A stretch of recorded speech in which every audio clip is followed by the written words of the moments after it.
Have you ever found yourself in the middle of a change effort and wondered, why can't people just approach this rationally?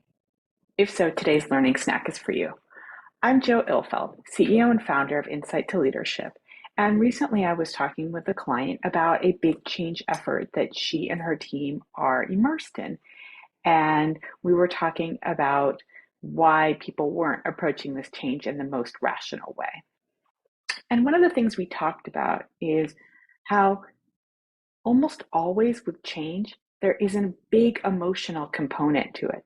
Even if the change is for the best, even if we see that it will make things better, change requires effort.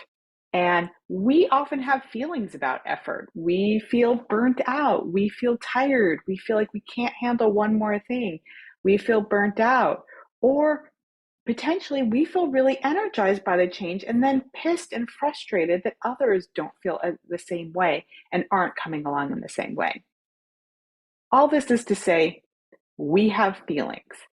And so, what I suggested to this client, and I'm sharing here, is that you break apart how people feel about the change from whether people think cognitively that the change is the right thing. And a great way to do that is first by asking people, hey, how will this change affect you personally? How are you feeling about this change personally?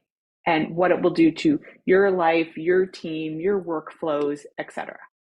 And have space for people to talk about that.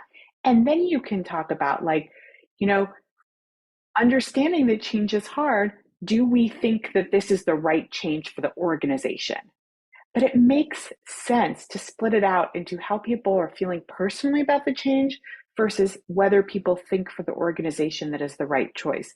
Because oftentimes when we're pitching change efforts, what we're hearing is a garbled mixture of those two, and it's hard to disentangle how much is people's personal distaste for change and how much is people's belief that this is the wrong thing for our company to be doing right now.